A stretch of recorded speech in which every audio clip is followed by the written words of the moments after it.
A certain absurdity has been pointed out at the end of the story of Job. At the beginning, we're told that Job's children have been killed when a great wind from the desert struck their house and made it collapse on them.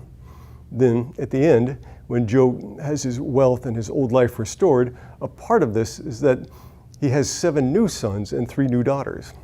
This is intriguing since the story is told exclusively from the perspective of Job and his happiness. His earlier sons and daughters were unjustly killed and will never return, but the injustice done to them is overlooked. Their individuality and subjectivity are not taken to have any value at all. Only Job's situation is regarded as important and valuable. What does this tell us about the conception of human beings among the ancient Hebrews?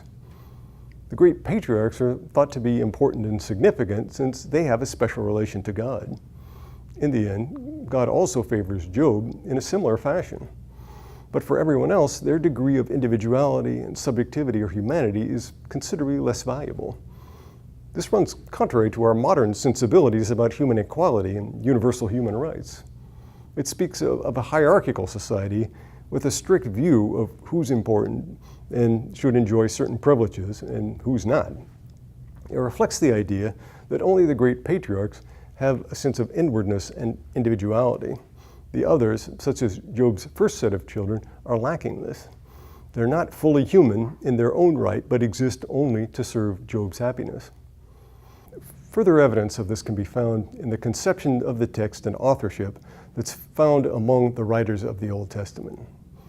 The work of individual authors was not respected in the way we understand it today with, for example, copyright laws. Instead, one author feels free to simply add to the text of another author, thus changing and revising it and blurring the distinction between author and redactor. This is true also of early editors who have no problem with putting different texts together from different authors.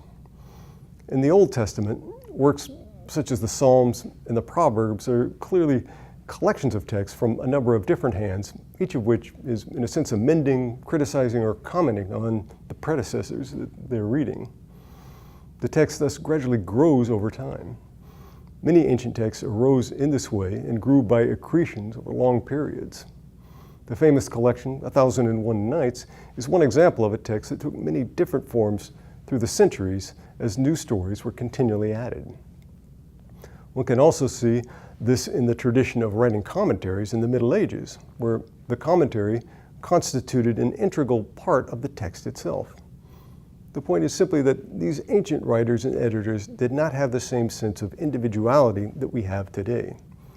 We regard what we write as an expression of our own unique personality, and plagiarism as a great crime. In much of the ancient world, there was no such conception of individuality or authorship.